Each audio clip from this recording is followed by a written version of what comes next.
तर मुख्यमंत्री देवेंद्र फडणवीस यांच्या उपस्थितीत नाशिकच्या जिल्हाधिकारी कार्यालयात साधू महंतांसोबत बैठक पार पडली आहे। आगामी सिंहस्थ कुंभमेळ्याच्या पार्श्वभूमीवर ही बैठक घेण्यात आली आहे। या बैठकीला मंत्री गिरीश महाजन, दादा भुसेही उपस्थित होते। तसेच 13 आखाड्यांचे प्रत्येकी 2 प्रतिनिधी बैठकीत सहभागी झाले असून वैष्णव आखाड्यांसह शैव आखाडे देखील उपस्थित होते। या बैठकीत त्र्यंबकेश्वर, नाशिकमधील अमृत स्नानाच्या तारखा जाहीर करण्यात आल्या। तर दरम्यान आजच्या बैठकीत सर्व आखाड्यांचं म्हणणं ऐकलं असून साधू संतांनी केलेल्या मागणीवर विचार करणार असल्याचं मुख्यमंत्र्यांनी म्हटलंय।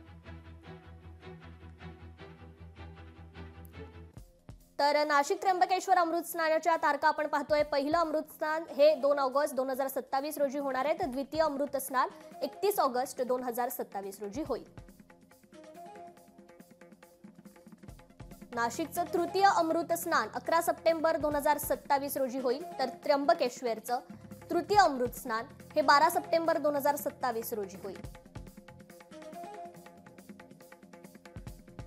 त्यांनी मागणी केली त्याची नोंद आपण घेऊन आणि बऱ्याच गोष्टींवर त्यांचं एकमत हे आज आपण केलेलं आहे।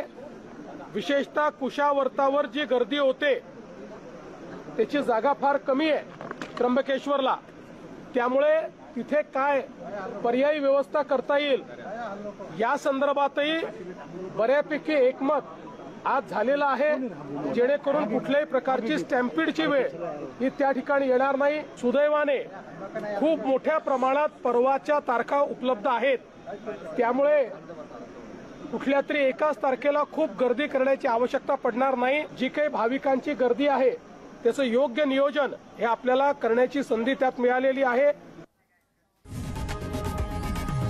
लोकशाही मराठी ऐका, पहा, जागरूक रहा।